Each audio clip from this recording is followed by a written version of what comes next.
మన యొక్క భారతదేశ మాజీ ప్రధాని భారతరత్న అవార్డు గ్రహీత వాజ్పేయి గారిని ఈరోజు వాజ్పేయి గారి జయంతి సందర్భంగా ఆయనకు నివాళులు అర్పిస్తూ ఆయన యొక్క సేవల్ని కొనియాడుతూ ఒక మంచి కార్యక్రమం ఏదైనా చేయాలి అన్న ఉద్దేశంతో మనకు rotary club of Armoor secretary Tulasi Kumar స్పాన్సర్గా వ్యవహరిస్తూ వాజ్పేయి గారి జయంతి సందర్భంగా చిన్న పిల్లలకు ఏదైనా ఇవ్వాలి, వాళ్ళకి ఉపయోగపడేటువంటి వస్తువులు ఇవ్వాలి ఒక గొప్ప ఆలోచనతో ఈ కార్యక్రమం ఏర్పాటు చేయడం జరిగింది. అయితే దీనికి వేదికగా మనకు పాత పరిచయం ఉన్నటువంటి వ్యక్తులు, సేవా దృక్పథం గలవారు, నిర్మల మేడం గారు మరియు నా మిత్రుడు నరేష్ సారు మరియు మేడం గారు వారే ఇక్కడ ఉన్నారని తెలుసుకొని ప్రత్యేకంగా ఆర్మూర్ నుండి రావడం జరిగింది.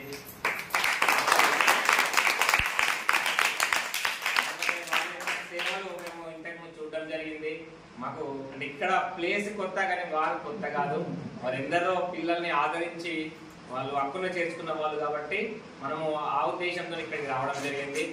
ఈ సందర్భంగా స్పాన్సర్గా వ్యవహరించినటువంటి రోటరీ సెక్రటరీ తులసి కుమార్కు ప్రత్యేకంగా అభినందిస్తూ ఈ యొక్క కార్యక్రమానికి చేసినటువంటి మా యొక్క సీనియర్ రోటరీస్ దాము గారు, అదేవిధంగా చౌటి నిమ్మల్ సార్ గారు, అదేవిధంగా రాధాకృష్ణ గారు, ఆనంద్ గారు ప్రతి ఒక్కరికి పేరు పేరున ధన్యవాదాలు తెలియజేస్తున్నాను.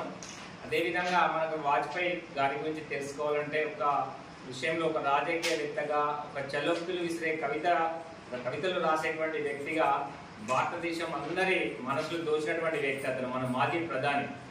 ఒకనొక దశలో అతనికి ఎలక్షన్లో అత్యధిక సీట్లు వచ్చినప్పటికీ మెజార్టీ రాలేదు. ఈ రోజుల్లో మెజార్టీ రాకుంటే వెంటనే ఎంపీలను కొనడము, ఎమ్మెల్యేలను కొనడము, మార్కెట్లో కూరగాయలు ఉన్నట్టుగా కొని ప్రధానిగా ముఖ్యమంత్రిగా ఉండే రోజుల్లో ఆ సమయంలో అతను అలాంటి వ్యక్తిత్వం కాదు కాబట్టి అతను ఏం చేశాడు, 6 నెలలు ఉండాల్సిన సమయంలో కూడా 6 నెలల లోపల మెజార్టీ నిరూపించుకోవాలి. అయినా కూడా తనకు మెజార్టీ లేదని తెలుసుకొని 13 రోజుల్లోనే రిజైన్ చేసిండు, రాజీనామా చేసిండు. ఓకే, అంటే ఈ రోజుల్లో అతను ఏం చేస్తుండే, కొనేస్తుండే, వీరులను కొనేసి ఇంకా 5 సంవత్సరాలు అదే విధంగా సీటు మీద ఉండాలని ట్రై చేస్తుండే. అతను అలా చూడలేదు, నాకు మెజార్టీ లేదు కానీ ఎక్కువ సభ్యులు గెలిచింది బీజేపీ కాబట్టి రాష్ట్రపతి ఏం చేస్తుంది, ఎక్కువ సీట్లు ఉన్నటువంటి పార్టీని ముందుకు పిలుస్తుంది, సోషల్లో ఉంటుంది. ఓకే, కానీ అతను మెజార్టీ నిరూపించుకోవాలని తెలుసుకున్న మరుక్షణము రిజైన్ చేయడం జరిగింది.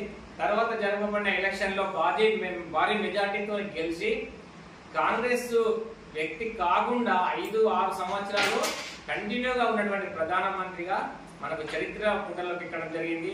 అతను ప్రధానమంత్రిగా ఉన్న సమయంలోనే మనకు ప్రోగ్రాంలు అణుపరీక్షలు నిర్వహించడం జరిగింది.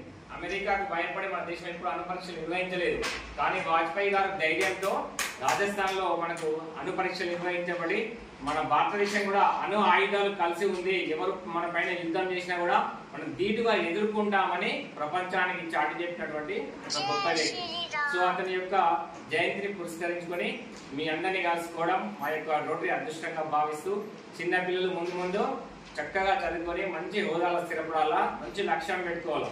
ఎందుకంటే మనకి మేడం వాళ్ళు, సార్ వాళ్ళు చాలా కష్టపడి చదివిస్తున్నారు కాబట్టి మనము చాలా ఉన్నత స్థితిలో ఉండి మనం కూడా ఇప్పుడు మీరు ఎలాగైతే సహాయం పొందుతున్నారో తర్వాత మీరు ఒక నలుగురికి సహాయం ఇచ్చే విధంగా ఎదగాలని మనస్ఫూర్తిగా కోరుకుంటూ ముగిస్తున్నాం. Thank you.